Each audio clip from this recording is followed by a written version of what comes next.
On set, कि आप set पर कौन कौन से ऑपरेशंस कर सकते हैं।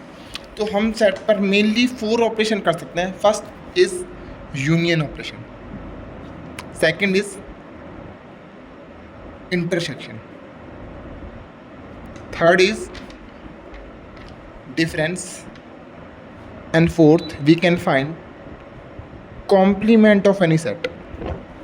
ओके, तो हम इनको अब 1 बाय 1 पढ़ रहे होंगे। तो फर्स्ट नंबर हम पढ़ते हैं यूनियन को, कि यूनियन क्या होता है।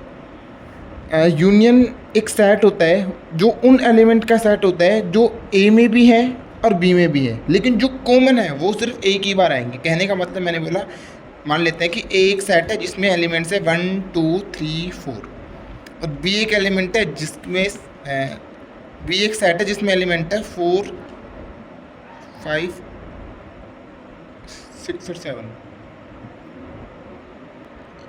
तो बी एक सेट है जिसमें 4 5 6 7 ये एलिमेंट है। अगर हम फाइंड करना चाहें ए यूनियन बी, तो उस यूनियन को हम यू से डिनोट करते हैं बीच में, तो वो होगा 1 2 3 4। मतलब ए के एलिमेंट्स तो आएंगे, बी के एलिमेंट आएंगे, लेकिन वो वाले जो रिपीट नहीं होते। मतलब 4 इसमें भी 4 इसमें भी, तो हम 4 पहले ही लिख चुके हैं, दोबारा नहीं लिखना आपको। क्या बचेगा 5 6 और 7, ये हम फाइंड कर चुके हैं A union B. Second operation is intersection. तो इंटरसेक्शन दो सेट्स का वो पार्ट होता है जो ए में भी होता है और बी में, मतलब कॉमन पार्ट। जैसे हमने बोला सेम ए और बी के लिए, अगर हम ए इंटरसेक्शन बी फाइंड करना चाहें तो इसके लिए एक डिनोटेशन होता है बाय उल्टा यू। तो हम इसे लिखेंगे, बताओ ए और बी में क्या कॉमन है, तो इसमें आंसर है सिर्फ 4।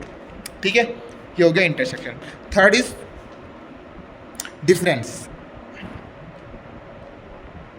Difference of set. अगर हम डिफरेंस निकालना चाहें, मान लो मैंने बोला a माइनस बी, तो इसका मतलब है वो एलिमेंट जो a में है पर b में नहीं है, जो a में है पर b में नहीं है। तो कहने का मतलब a माइनस बी क्या होगा 1 2 3। 4 क्यों नहीं है, क्योंकि 4 तो b में भी है, तो इसलिए 1 2 और 3। मैंने बोला b माइनस ए निकालो, तो जो b में है पर a में नहीं है, b में कौन कौन है 4 5 6 7, लेकिन 4 उसमें भी a में, इसलिए हम क्या लेंगे सिर्फ 5 6 और 7। आपको समझ में आया डिफरेंस? ठीक है, बहुत अच्छी बात है।